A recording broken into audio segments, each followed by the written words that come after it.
Good morning, everyone.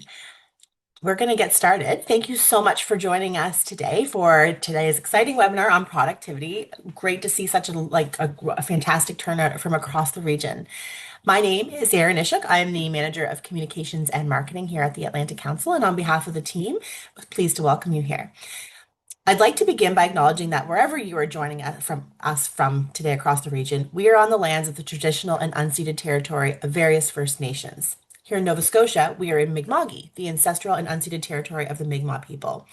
The Council is proud to have members from many Indigenous communities, and we've partnered with many of those members and other Indigenous groups on a variety of research projects and reports, many on the Indigenous people and businesses and the contribution to our economy as part of our mandate to advance progress in Atlantic Canada. For those who might not be familiar, the Atlantic Economic Council is an independent, nonprofit, nonpartisan economic and policy research organization. Our role is to provide insights that support a healthy, inclusive, and sustainable Atlantic Canadian economy. Some recent topics we've covered include healthcare, immigration, Indigenous economic reconciliation, and today's topic, productivity. As I noted, we are a nonprofit think tank, and our work is simply not possible without the support of our members, in particular, our patron members who make it possible for us to do the work that we do. So I wanted to take a moment to thank our patrons so much for their support. Two of those patron members are also research sponsors for the Productivity Project. So I wanted to say a special thank you to ACOA and to the Council of Atlantic Premiers, as well as many other partners who make our work possible.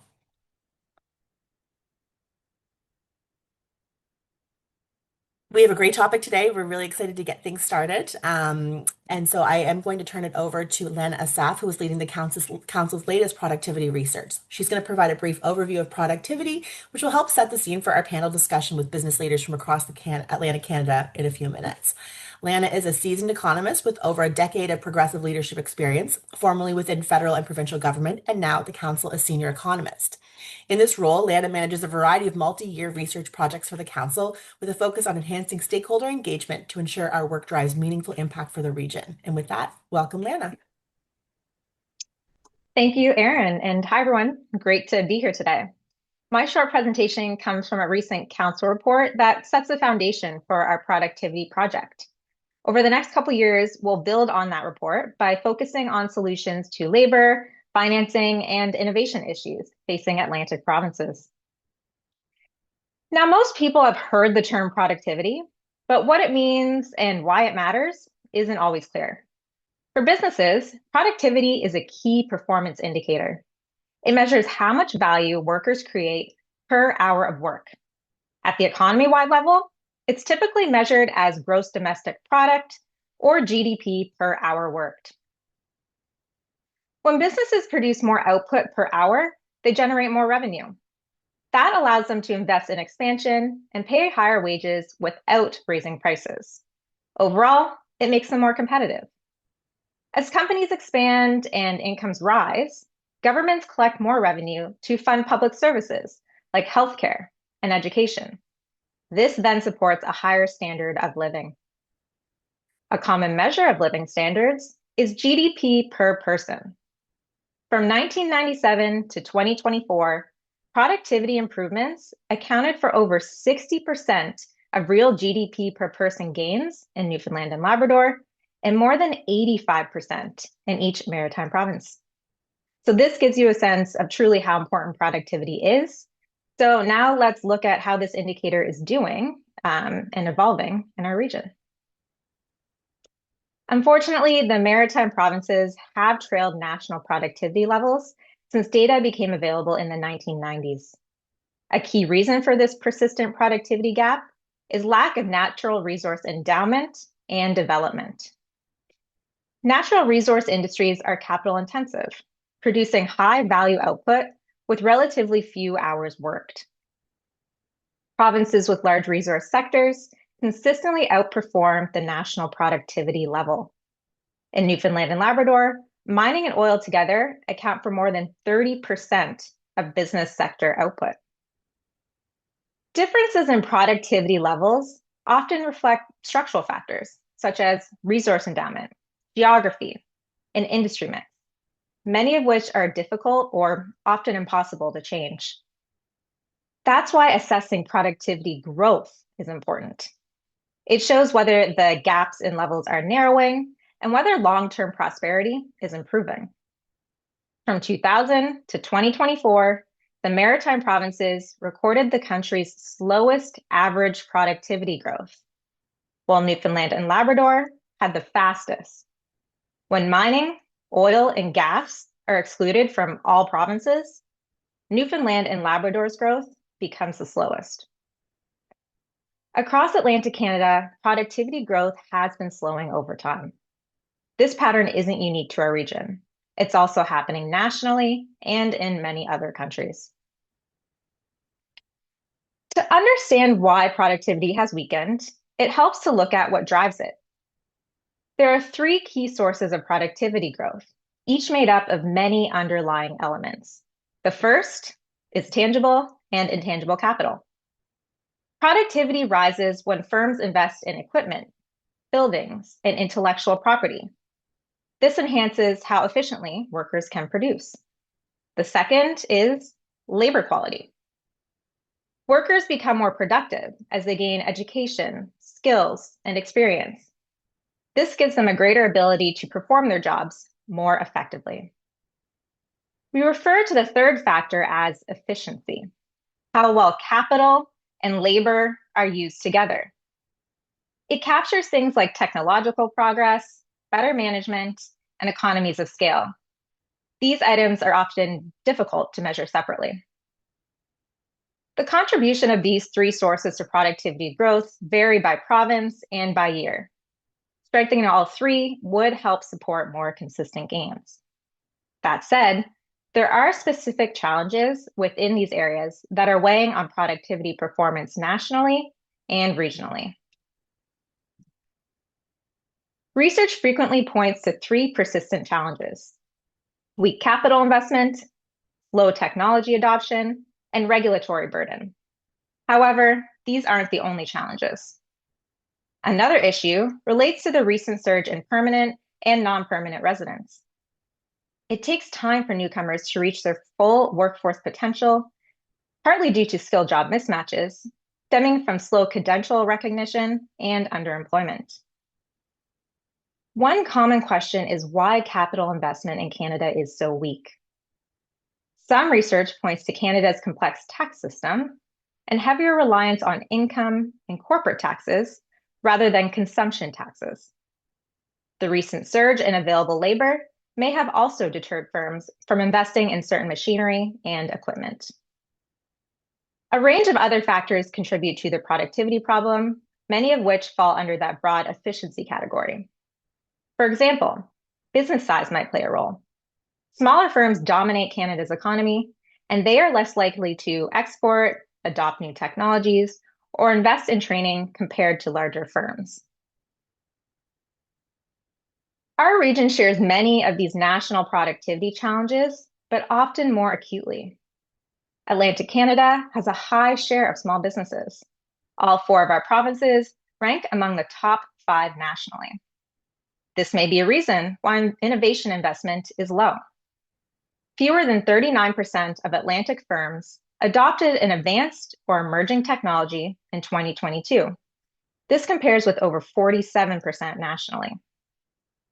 Business R&D spending that year was just 35% of the national per capita average. Private sector capital investment is also relatively weak in the Maritime provinces. Several factors are likely behind this investment gap. Atlantic firms have long faced financing challenges, partly due to our region's rural nature. Risk perceptions are higher, and credit markets are thinner in rural areas. One study of Atlantic manufacturers finds that skill shortages, uncertain returns, and high operating costs are key reasons for this underinvestment. Our region also has the highest corporate tax rates in Canada. However, the Atlantic Investment Tax Credit does help offset some of this impact for eligible investments. Atlantic provinces are also affected by internal trade barriers, which is a form of regulatory burden. Smaller provinces, in particular, need access to other markets to buy inputs and to expand. Research shows that reducing these barriers would strengthen growth and productivity across the region. Governments have taken steps to address them, though it is a bit too early to measure the effects. Even with strong population growth in recent years, attracting and retaining skilled labor remains a challenge. We still need more newcomers to fill jobs that are left by rising retirements. Our 4 provinces are among the oldest in Canada. Without in-migration, our populations would be shrinking. And while high post-pandemic immigration helped expand the workforce, retention rates are lower than in most other provinces. Solving the productivity problem nationally and regionally is no easy task. The underlying issues are complex and deeply rooted. Improving productivity requires coordination across multiple stakeholders. Governments and businesses are 2 of the key players. Governments set the foundation for workforce quality and the business climate. Strengthening education systems and supporting skills development will help ensure a skilled labor force. Regulations shape the environment in which companies operate, influencing their ability to invest in productivity initiatives. Businesses make decisions that directly impact how efficiently goods and services are produced. They decide where to invest, what technologies to adopt, and how to improve processes within their organization. And those decisions are exactly what we're going to be focusing on for the rest of this webinar. We'll hear from 3 business leaders about steps they're taking to improve productivity and what that has meant for their growth. Our moderator for today's panel is Michelle Sims. Michelle is the CEO of Advantage St. John's. She's been recognized by Atlantic Business Magazine as one of the region's top 50 CEOs twice and 25 most powerful women. As someone with a passion for technology and commitment to improving the local economy, she's the perfect moderator for today's panel. Welcome, Michelle. Thank you so much, Lana. And those insights were really, really interesting for the attendees today. Lana's slides will be shared with you after this presentation, and this session is also being recorded as well.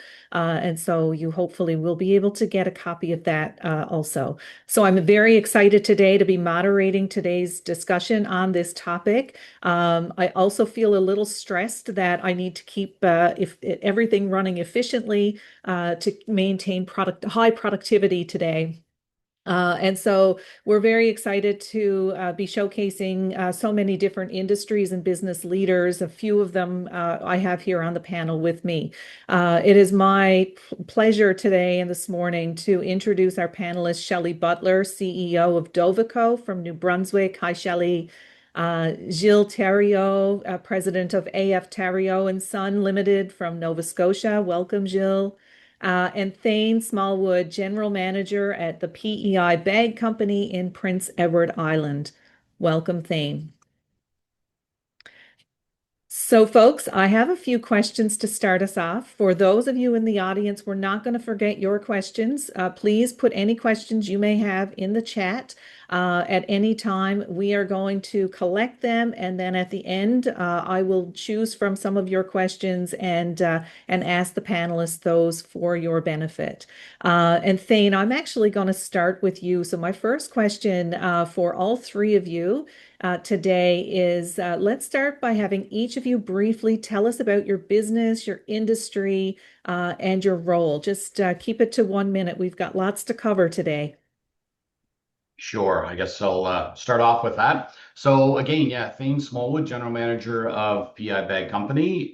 Grew up in Prince Edward Island here, of course, but spent the first 16 years off with Michelin Tires in Nova Scotia, and then back to PEI in 2006. PEI Bag Company, located in Central Quebec, PEI. We have been operational since 1935, serving aquaculture, agriculture, and dry goods. Think sugar bags, paper sugar bags, think paper potato bags. That's what we manufacture here in Central Quebec. We have about 65 employees. We operate Monday to Friday, 2 shifts. Family owned, 41 different shareholders who are direct descendants of the 3 gentlemen that started the business in 1935. and the team here reports to a board of directors of 7. So again, potato bags, sugar bags, mesh bags. In 2021, some of the things we're going to be talking about in the next questions, a project that we started to modernize the facility here. So we took on a large capital investment project, and that effectively is modernizing all of the equipment in the plant and doubling the output with the same square footage. And we'll get into a little bit of that later on. That is quite impressive. Thank you for that. Gilles, over to you. Okay, good morning, everyone. My name is Gilles Thériault. I'm the president of AF Thériault. AF Thériault is a shipyard located in the southern part of Nova Scotia, a little French community called La Baie Sainte-Marie. For everybody watching this from afar, a little marketing, you can come for a visit anytime. It's beautiful down there. So our company, similar to Dale's, is getting up there in age. We age well, I guess. Our company started in 1938. It's a privately owned company. It's a company my grandfather started building wooden boats. Built wooden boats until the year 1988. In 1988, there was a push to change, going from wooden boats to start building boats or ships out of steel, aluminum, and fiberglass. So there was a big changeover then. There were some efficiencies put in place then. The company grew to build every ferry for the province of Nova Scotia, the Halifax ferry that you cross, we build them all.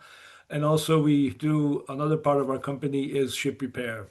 So half our company is ship repair. So this leads to this discussion today on what we did in 2018, improvements in the workplace.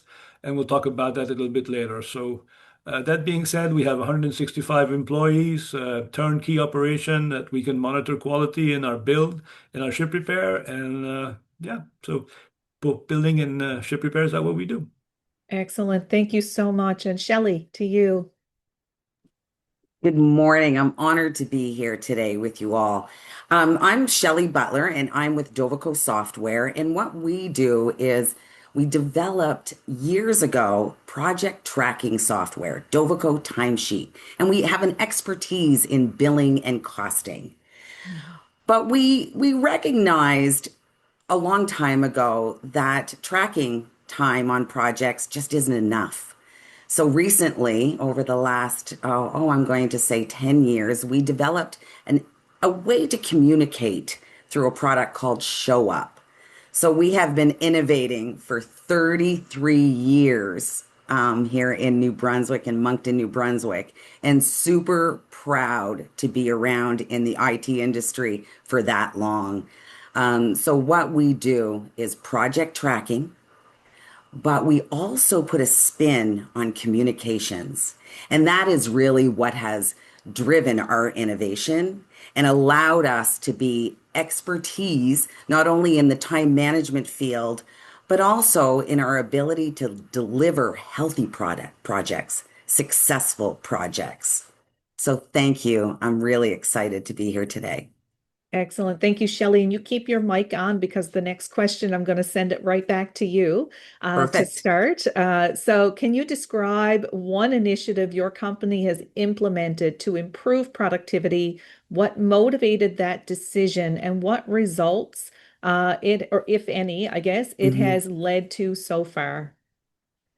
So I'm going to say number one has probably been the agile process to develop our software.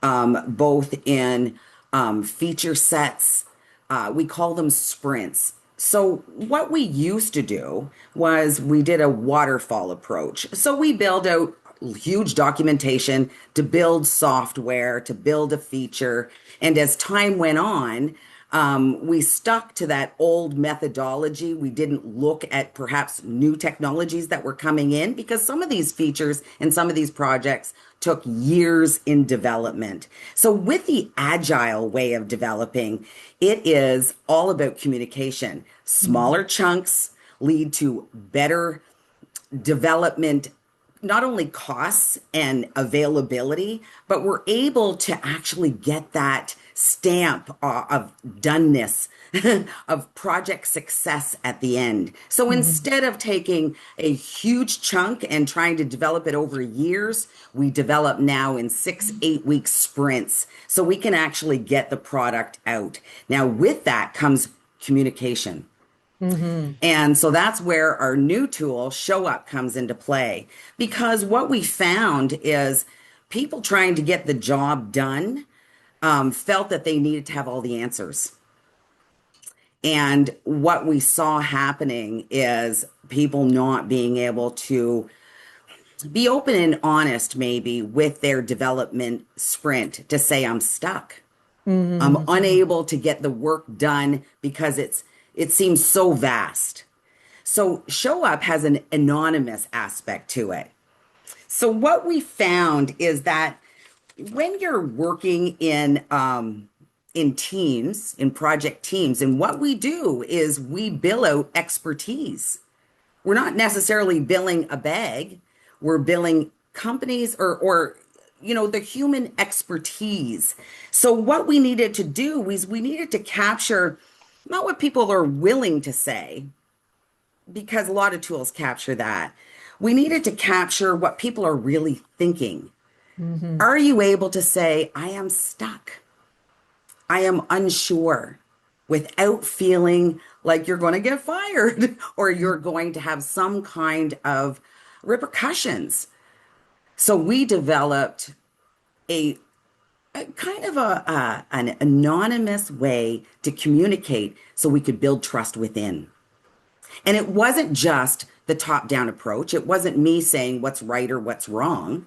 Because what we were doing is we were doing it almost like something like this. And you could input your thoughts through your phone anonymously. So if you didn't have all the information that you needed to get the project done successfully, you could say that. It wasn't always me who responded. So what happened was everybody was at a level, even playing field. Whether it was Mhm. a junior developer, a new hire, everybody mattered and their voice mattered. We knew that there was a new way of thinking and a new way of working with our youngsters coming into the play, and we had to join them. Mhm. And Show Up has allowed us to build trust in-house as we're trying to get the project done. So productivity happened through agile, shortening up the processes, but truly being able to communicate with clarity and exactly what you're thinking. What is your perception? Mhm. And what we did is we saw that not only were we successful in that 6 to 8 week interim in getting a feature out, we were creating healthy projects. We were creating healthy humans. Fantastic example, Shelley. Thank you so Thank much. you. Thane, I'm going to throw the question to you. Did you need me to repeat it, or are you good? No, I think we're good. So Excellent. yeah, the question was things that we have implemented here from a productivity standpoint. And I Hmm. was only asked for one, but I'm going to choose two because they're interrelated. So we, with $12 million worth of capital expense in a small plant with 65 employees, a lot of changes, a lot of new equipment, a lot of refurbished equipment. And one of the largest challenges is to extract the capacity from that equipment. So we implemented two things. One is a software program called Worksimity. And what it allows us to do is gather data directly from the machine. So Worksimity is simply a software that's on the shop floor for the operators. It's linked to individual pieces of equipment, and the operators record the downtime reasons for that machine to be up, down, etc. So at the end of the day, at the end of the shift, at the end of the month, you have a whole bunch of data that you can gather and that can help you on your progress of continuous improvement. To support that, what we've done is put together what we're calling managing daily performance. Effectively, this is an 8-10 meeting with our operator, our supervisor, our quality person, and our maintenance person. A lot of companies have these tailgate meetings, scrums, etc., whatever you want to call them.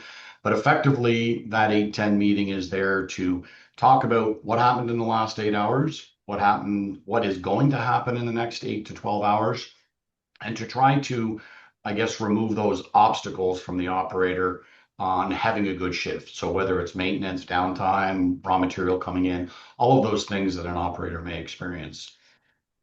That then may create items that you can't solve in the next 12 to 24 hours. So there's other processes in place to help identify and track those. So literally we flip the whiteboard around in the shop floor, and if there's things that we can't solve in the next 24 hours, they're written down and somebody is assigned to them, and they're followed up with a continuous improvement meeting on a regular basis.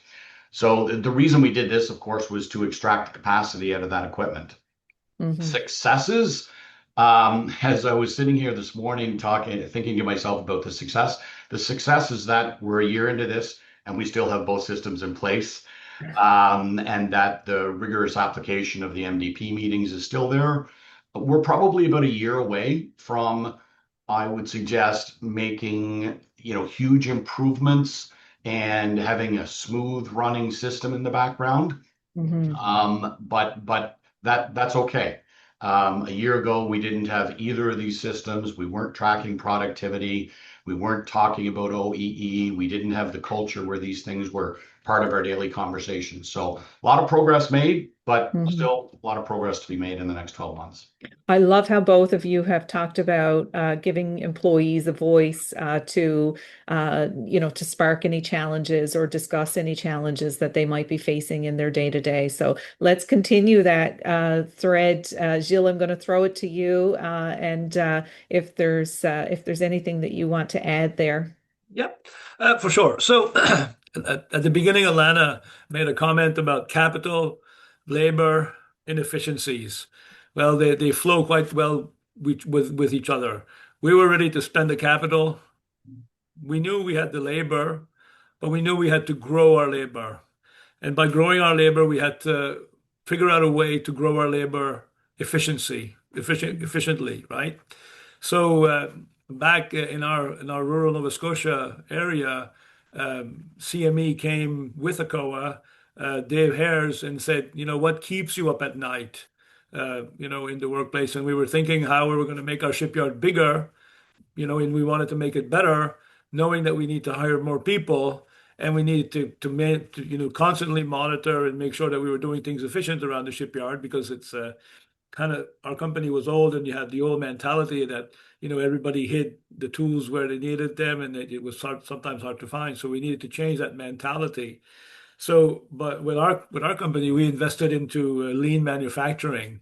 So day by day, and it's a fairly large company, it's a fairly spread out company. So there was a lot of effort and energy put in the company through multiple years of hard work and dedicated.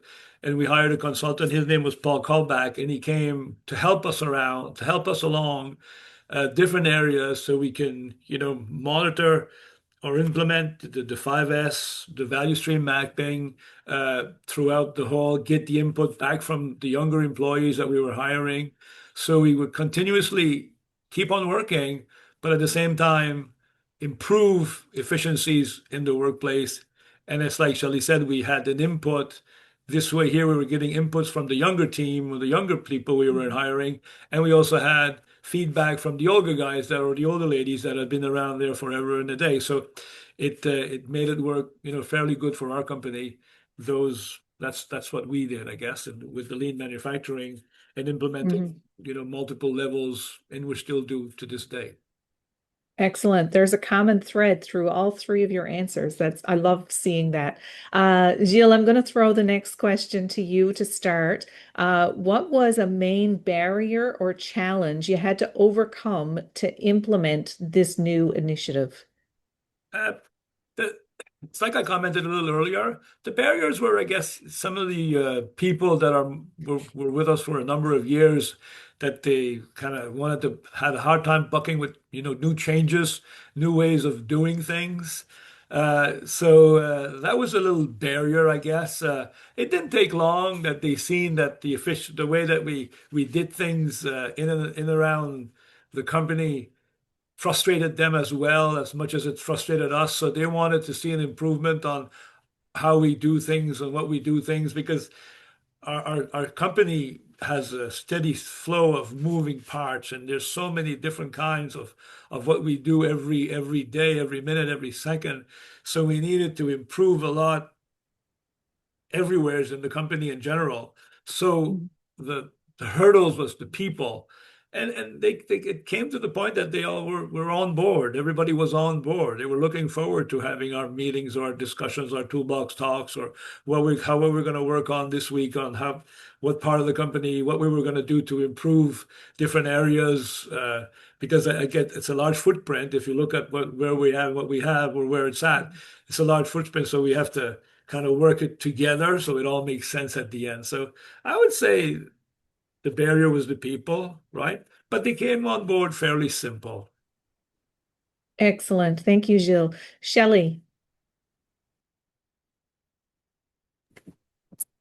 Me, the leaders, um, our beliefs, right? We believe that what we did 25 years ago still works really well.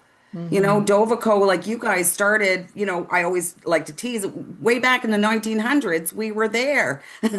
And so we believed that waterfall approach, we believed that, you know, building a 100-page document was actually going to get us there. You know, I love to say, you know, productivity never fails because we don't care. It's not, it has nothing to do with that we don't care. It fails because the path to improvement feels really risky. It feels really unclear. It feels unsupported, even. So when we realize that building, you know, we're all about project tracking, that's what we've been doing for 33 years. So having better communication so we can talk about the projects was always going to lead us to a more healthier project. And like I said, healthier and more successful people. But it was getting out of our own way. When you have an older company, we think that what we've done is really good until we start looking at others around us that we can tell are struggling. We can tell are having you know, they're not having fun at work.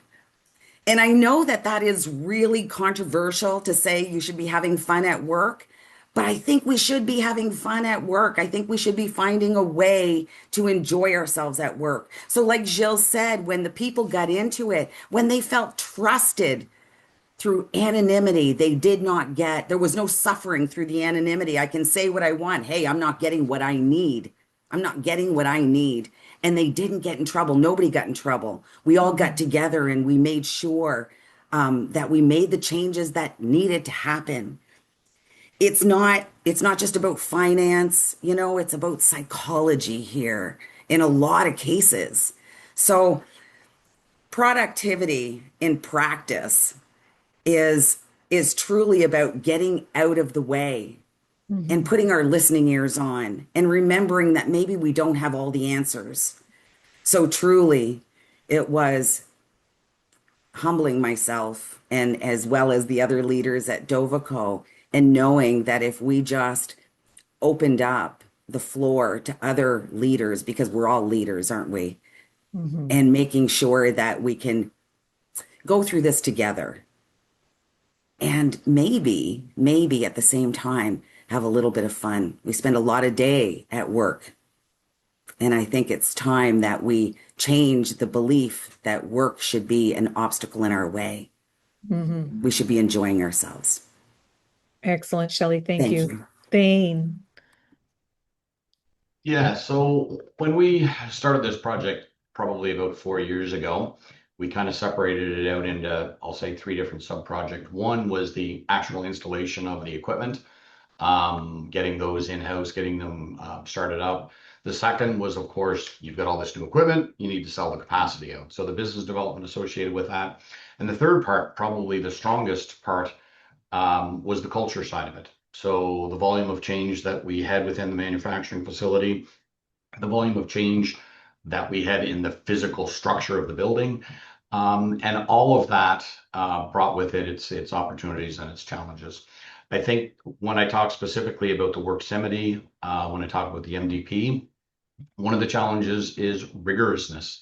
So putting a system in place and every day, Monday through Friday, having that 8-10 meeting, even if there's nothing specific to talk about for that 2 minutes, let's go on and do the rest of the day. But getting that rigorousness and application, I think is part of the challenging. Resources. We're a small company, 65 employees. So you get all of this list of stuff that's continuous improvement. It's the resources to be able to get those projects done and manage the expectations. You don't have unlimited financial resources. You don't have unlimited workforce. So you're not going to get everything done. So it's making sure that you choose those ones that are most important to the operational folks and the operators and the assistants, and making sure that you manage those resources and the expectations around it. So I think that those have been challenges, if you will. Celebrating success. When you look at data, you can look at all the reasons why the machines are down. And that brings to it a bit of a negative connotation.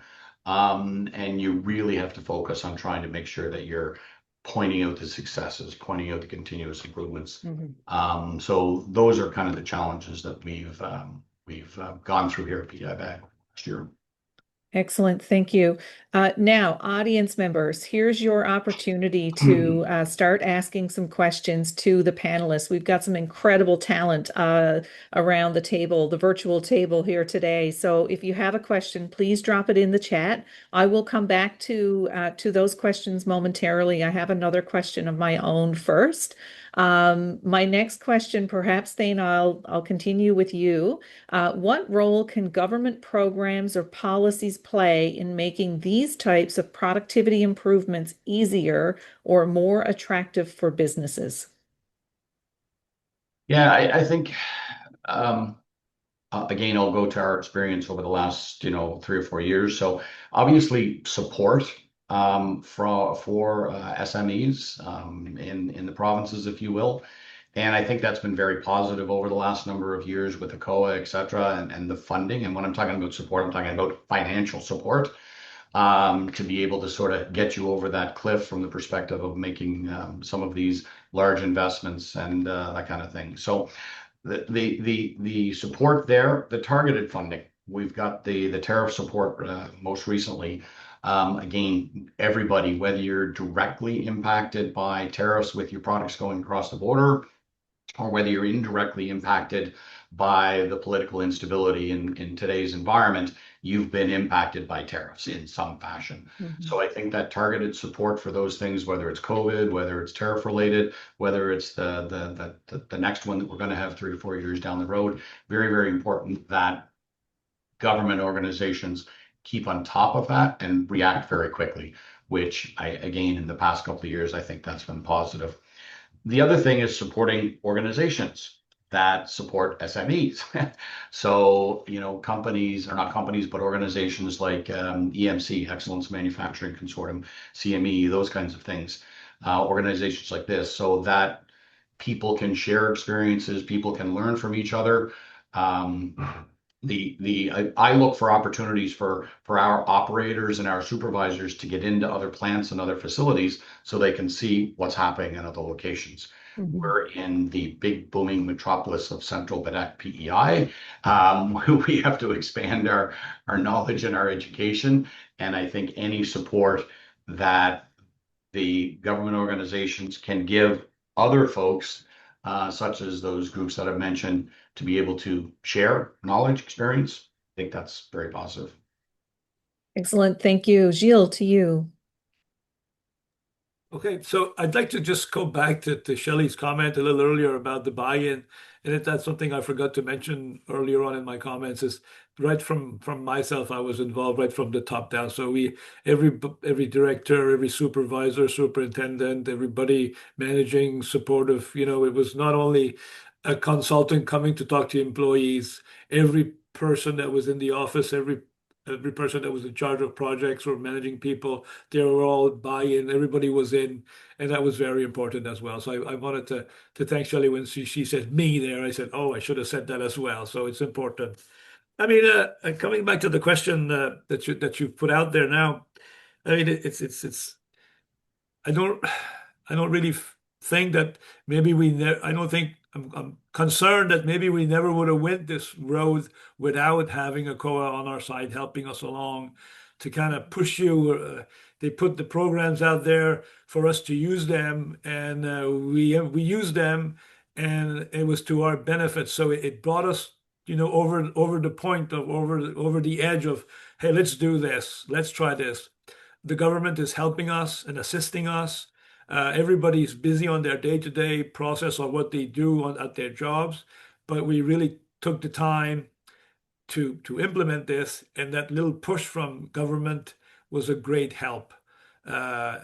Just every day, what we did and what we do every day is important, but bringing the knowledge of continuously growing with younger people and having a consultant to come and help you and having the government assist you into doing this was very important. So, it's important. The funding was so important for us. So Excellent. Thank you. And Shelley.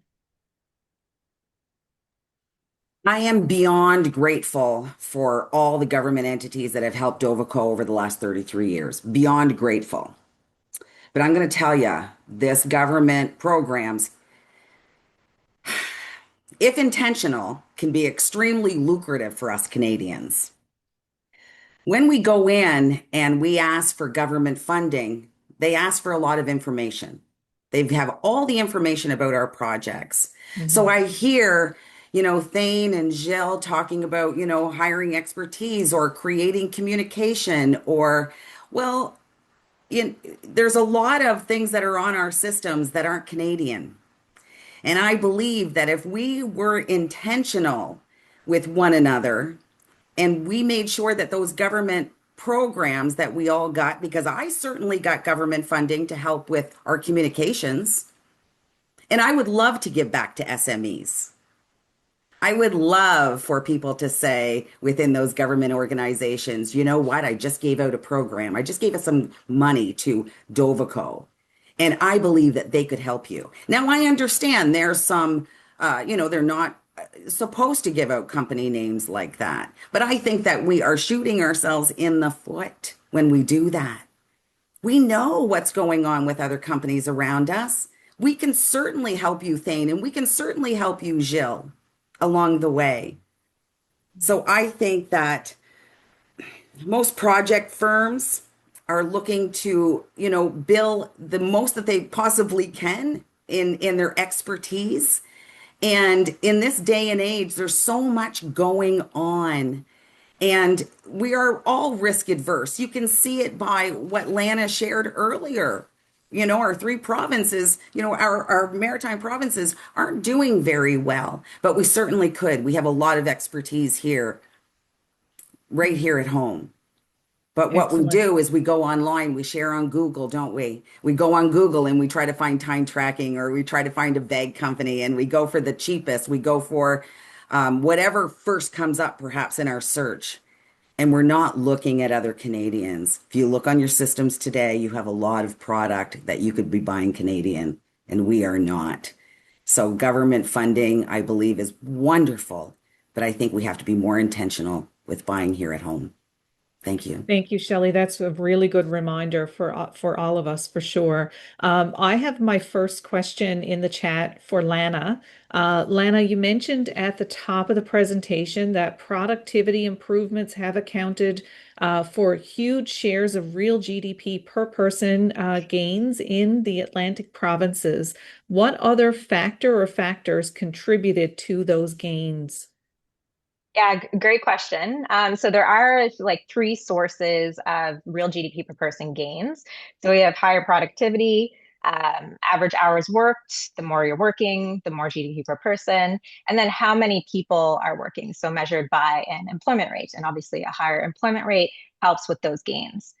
So The factor out of those three, other than productivity, which has contributed to that growth, is the employment rate.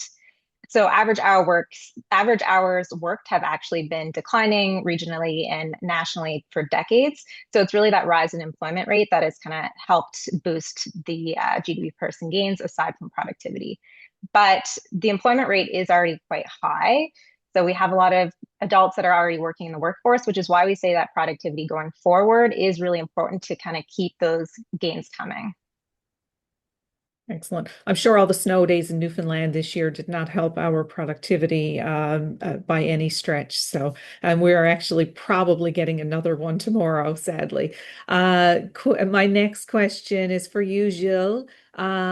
You are a leader in shipbuilding, marine technology, and materials development.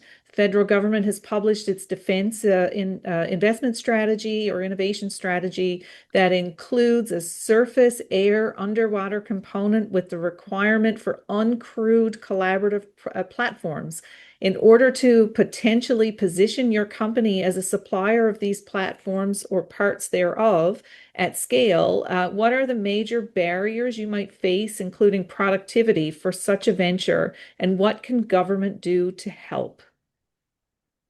That's a big question. It's funny you say that because I've had a meeting about a similar project just last week with Invest Nova Scotia. Listen, when you're dealing with navies, especially the Canadian Navy, sometimes it's challenging a bit to get the proper documentation. The bidding process is quite long and tedious, depending on the application and what what the future might lie.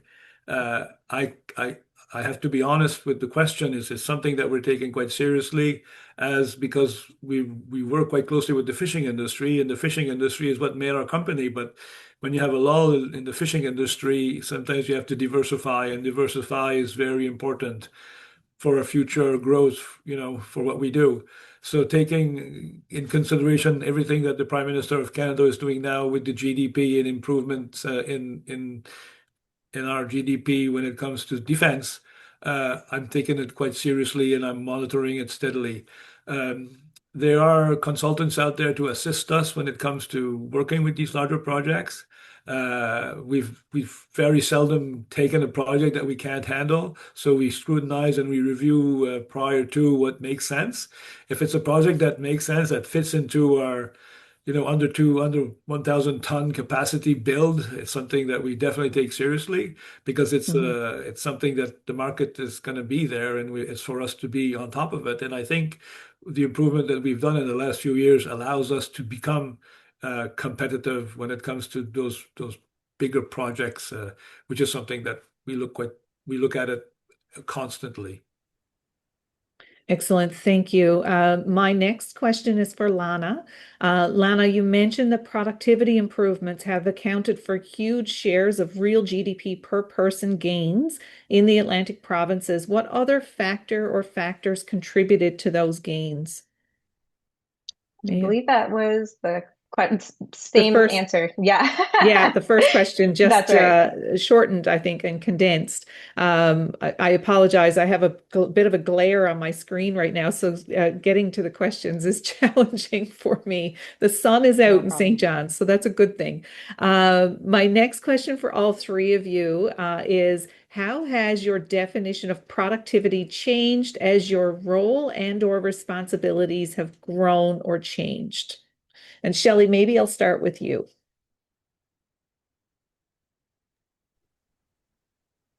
Our roles have a huge awareness. We have to create a huge awareness around our roles. And I think that when we're talking about productivity, saying less and finding out what your team really needs and where you can be most helpful. I know for me, when I became CEO, I continued to still do my spreadsheets. I continued to still do the banking. And of course, my COO, who I believe asked this question, questioned her responsibility. Yeah, I see the smiley face or the happy face. So it's definitely her. So our roles continue to change as we bring on new people. And I think it's super important that we let people find their own way of doing things. Mhm. So as she started to come in and she started to change maybe my spreadsheets or maybe the way my budget looked, I had to be super allowing her to be her. The Hmm. one thing I'm going to tell you right now is communication is everything. Allowing people to do their work and not having your thumb on them is going to create more productivity, period. Making sure that you have role awareness in what you're supposed to be doing is going to be always, always important. The less I took on and the more that she took on, just for example, I saw her confidence build. The more we keep our thumb on people, they will not have the ability to build that confidence within themselves to go on. We are an aging leadership community. And if we do Hmm. not build the confidence and instill the intention of what our expectations are in the people that come on that are new, we will never succeed. So Thank you. stepping back. Thank you. Yeah, thank you. My motto is hire amazing people and let them be amazing. So it aligns.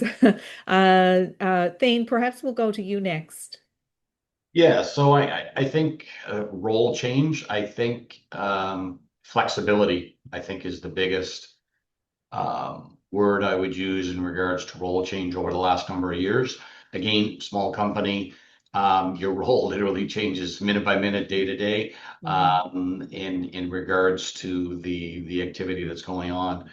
I think the biggest portion when it comes to the culture change is that transition between, quote, a manager, a leader, and being able to balance those two depending on the situation with the individual or the team or the group that you're dealing with. So I think that's really important is just keeping the flexibility there, listening to people, assessing the situation, and then determining how to move forward.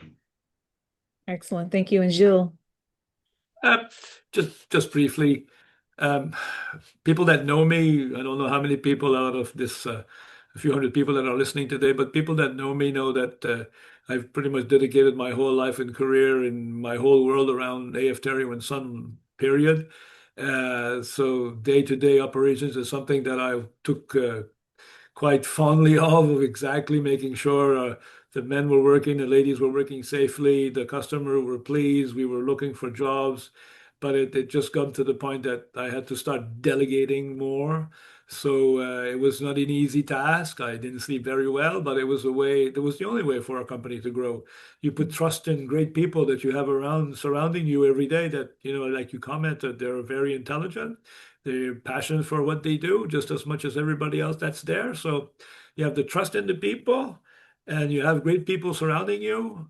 You delegate and you work with them when there's a problem or situation and you give them how we get to the end of the at the end of the line, which is never going to come, but at the end of the project, how we get to it, there's multiple ways to achieve it, and people have different ideas. So, you create it, you have them, you trust them, you work with them, and you tell them they do a great job, because that's so easy. Good job is an easy task and an easy word to say, and it goes a long ways. Mhm. My next question is around artificial intelligence. So, how do you see the use of AI impacting productivity in the near future? And Shelley, you being a tech company first and foremost, why don't we start with you? AI, it has arrived and it has been with us for a long time, and there's no need to be scared. There's no need to be afraid of AI. It is going to be a new way of thinking. And I remember back in the day, so I got into computers in 1985, selling VIC-20s and Commodore 64s. And even that was scary. They thought productivity, humans were going to be not useful any longer. And that certainly didn't happen. When Google came in as a search engine, we all had to learn how to use that prompt to find what we needed. And now we're finding out how to use AI properly. I personally love it. And it is going to be a huge game changer when it comes to time tracking, when it comes to tracking your projects for costing and billing. Because now we have things in place that you have to go in a cell and put on Monday that you worked 8 hours on a specific project in a specific task. But these things that we carry around, which were our computers, not phones, because that's the least used app on that thing, knows exactly where we are and it knows exactly what we've done. So AI is going to become huge in finding out what we are doing. Not for Big Brother to be watching. It's what we are doing. How effective are we? How productive are we? What value are we bringing? So it's nothing to be afraid of. It's everything to be excited about. We have to do AI wisely. Excellent. We Thank have you, to do Shelley. AI wisely. Thank you. Gilles. So in shipbuilding, AI is never going to replace the people that are physically doing the fiberglassing or the welding or the carpentry or the plumbing. But AI is definitely something that's going to help our planning, our scheduling, analyzing operations, the data, better inventory tracking. So we're watching, monitoring, seeing where and how and who and how AI is gonna bring us towards the future with our company within what we do day to day. So yes, it's something that we're monitoring and we're working with, where we can't work against. It's like Shelley said, it's there. It's in our ball game every day. It's something we do every day. So we definitely need to harness it. We definitely need to work with it to improve. Your day to day, what you do. So yes, you can't turn a blind eye to it. So, but it'll never replace a good welder or a good plumber or a good tradesman, which is something that we need. We need tradesmen. We need the government to understand that trades are important and they're part of our future. So anybody that's part of the provincial government that's listening today, we need to push for tradesmen, because without tradesmen we have nothing. So AI is important, but people are more important than ever moving forward, especially trades. Excellent. Thane. Yeah, I think Jill's is right from the perspective of you need folks that are going to operate the machines. You need folks that are going to manufacture things, if you will, and that's definitely the base requirement. AI, absolutely. I probably spend maybe 1 or 2 hours every week now on AI, if you will, helping me. Again, do things that typically would have taken 3 to 4 hours now take maybe perhaps an hour. Some of the leadership team here have picked up an AI, if you will, and it is literally a part of our workforce, if you will. I think the important thing for me, though, is using AI to help us critically think. So asking for questions, asking for prompts, etc., taking that information and then having the team critically think around the responses that it has provided you. I think that's the value that it's providing in the short term for us. Excellent. Thank you. And sadly, folks, we are at time. I can see that there is a lot of questions left unanswered in the chat. So we've had a really engaging group here this morning.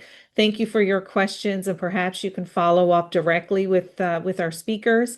But that concludes our webinar for today. I want to say a special thank you to our panelists and to Lana. You've all provided such great insight and great discussion. And also thank you to everyone who joined this panel today to listen to these insights from these incredible leaders.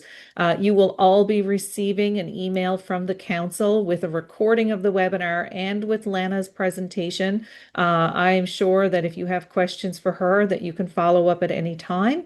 I want to say a special thank you to everyone from Newfoundland and Labrador, from St. John's. It's beautiful and sunny here right now. It wasn't like that about 4 hours ago. Have a great day, everyone, and enjoy. Thank you very much. See you all later.